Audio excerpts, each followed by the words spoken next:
Polisi membongkar praktik penimbunan dan penyelundupan BBM bersubsidi jenis Pertalite dan solar di sejumlah daerah. Perilaku curang ini dilakukan oknum untuk mengeruk keuntungan di tengah kabar akan naiknya harga BBM bersubsidi. Polisi dari Polres Rembang, Jawa Tengah melakukan penggerebekan di sebuah rumah di Desa Balongan. Di balik pagar bambu, polisi menemukan sejumlah tandon kotak berisi 4 ton solar bersubsidi yang diduga akan dijual untuk kebutuhan industri.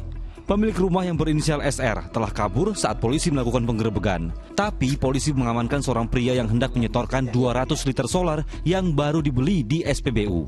Pria itu membeli solar di SPBU seharga Rp5.150 per liter dan dijual kembali seharga Rp5.800 per liter.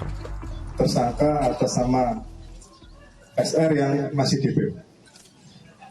SR ini selain menyiapkan jerigen-jerigen, dia juga menyuruh beberapa orang untuk membeli di SPBU sekitar wilayah Rembang. Penggerebekan sarang penimbun BBM bersubsidi jenis Pertalite dan solar juga dilakukan Satreskrim Polres Bogor di Kecamatan Sukaraja. Polisi mengamankan 8 drum berkapasitas 200 liter berisi solar dan 11 drum kosong. 18 jeriken berkapasitas 35 liter berisi Pertalite dan 1 mobil pengangkut solar berkapasitas 1.900 liter. Berikut barang bukti lainnya. Polisi telah mengamankan 1 orang tersangka. Kami mengamankan beberapa barang bukti, diantaranya berupa bahan bakar minyak solar subsidi sekitar 1.600 liter, kemudian juga beberapa alat angkut, alat penisap. Dan dari peristiwa tersebut kami menetapkan 1 orang tersangka atas nama DM, umur 35 tahun. Sebuah mobil pickup bermuatan ratusan liter BBM bersubsidi yang disimpan dalam beberapa jeriken diamankan Satreskrim Polres Belu, Nusa Tenggara Timur. Diduga mobil pickup itu akan menyelundupkan BBM bersubsidi ke negara tetangga Timor Leste melalui jalan tikus di Desa Manleten. 2 orang pria diamankan polisi untuk diproses hukum. Tim Liputan melaporkan.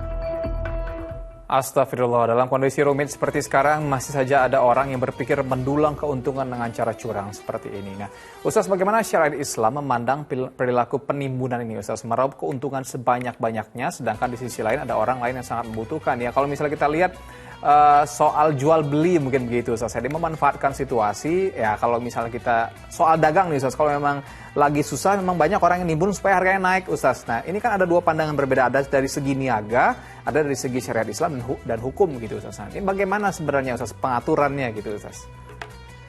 Ya, saya kira Islam itu satu kesatuan ya. Ajaran yang ada dalam Islam itu satu kesatuan antara hukum itu kan berarti benar salah, kemudian moral.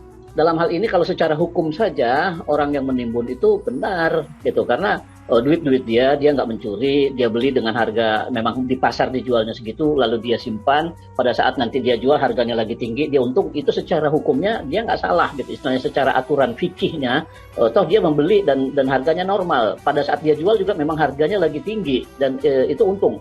Secara niaga semacam itu tidak apa-apa. Tapi masalahnya adalah dia tidak bermoral dalam berniaga gitu. Dia kehilangan moral dalam dalam berniaga. Karena apa? Sudah tahu bahwa harga akan naik gitu dan orang akan mencari itu, kebanyakan orang membutuhkan barang itu, tapi dia simpan gitu. Dia simpan yang otomatis nanti dengan cara menyimpan itu pada suatu saat itu harga akan tinggi. Nah, itu dia tidak ada moral. Di situ salahnya gitu. Jadi kalau soal berniaganya itu tidak terlalu salah, tapi soal moralnya dia salah. Nah, karena itu saya kira kalau kita kembali kepada tadi bahwa ajaran Islam itu satu kesatuan, kita berdagang cari untung iya, cari kesempatan iya, tapi bermoral juga iya gitu.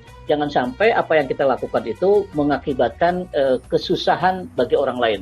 Ini dalilnya banyak sekali. La dharar wa la dirar, umpamanya kita tidak boleh melakukan sesuatu yang membahayakan diri sendiri ataupun yang membahayakan orang lain.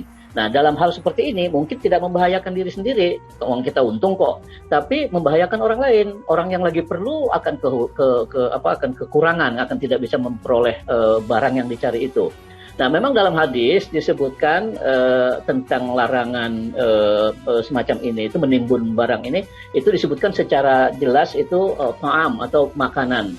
Tapi ulama-ulama berkesimpulan makanan itu adalah sesuatu yang menjadi kebutuhan orang banyak. Nah, sehingga apapun barang yang ditimbun untuk menimbulkan harga lebih tinggi, walaupun itu bukan makanan, itu menjadi haram juga, sama halnya menimbun makanan. Termasuk dalam hal ini menimbun obat. Dulu kan waktu awal ada COVID, menimbun obat, menimbun apalagi itu masker, menimbun macam-macam, sehingga menimbulkan kelangkaan di masyarakat, itu sama haramnya. Termasuk BBM ini juga gitu, sama haramnya gitu. Saya kira di situ Kak Asran ya, unsur moralnya itu tetap harus ada pada diri seorang pedagang, siapapun kita pedagang, kita pembeli, kita ustadz, kita guru ya, semuanya harus punya moral gitu, saya kira Kak Hasan. Oh, jadi intinya tidak hanya duit yang kita